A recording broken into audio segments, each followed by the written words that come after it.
One of the most philosophical questions we look at is the reasons worldviews seek to find authenticity to its doctrines.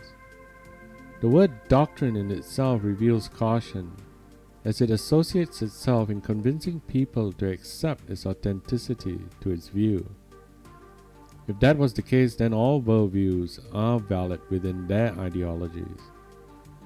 It is true even when there is no grounding in its historical authenticity or any evidence otherwise. Even if its authenticity in its historical revelation is true, we must take a step further to ask ourselves whether it provides logic within its doctrine. We can all claim doctrines, but unless its conclusions are logically coherent, then all it boils down to is how good a salesman you are. Get anyone to stand on a pulpit and preach a dominant theme that is pleasing to the masses, and we have gotten ourselves a new following. The human mind is desperate for an answer, and when answers fit within a precept that meets our needs, then we are a believer. Isn't that what all religions, worldviews cater to? Proclaiming much needed personifications of our desires that we see massive followings emerge. All but one. There is one worldview that ridicules us, who we are and what we are. Many seek reasons outside ourselves to deny any existence of a creator. Many prostrate to a blind obedience to a belief that we need to do more good than bad to have any meaningful presence before any creator.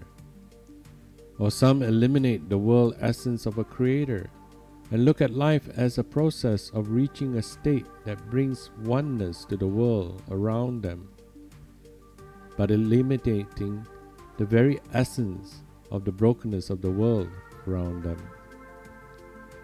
A strange concept that focuses on eliminating ourselves into a natural, broken state of the world around them, of which they are trying to escape. The one worldview that looks at our inner self and reveals the brokenness within ourselves. We seek continuously to point ourselves outwardly, righteously forget that it is within ourselves that we have to fix before we can look outwardly. A worldview that points at us as the problem. The worldview that has revealed the Creator through the millennia and interacts with His creation, exposing our fallen state.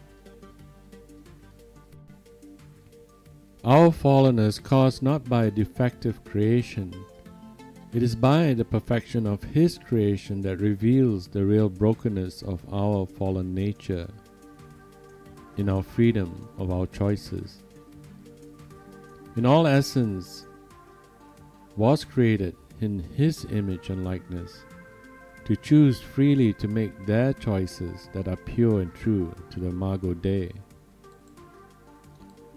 Until we can come to terms with that brokenness in us and the need to accept that reality, we can never be part of any future.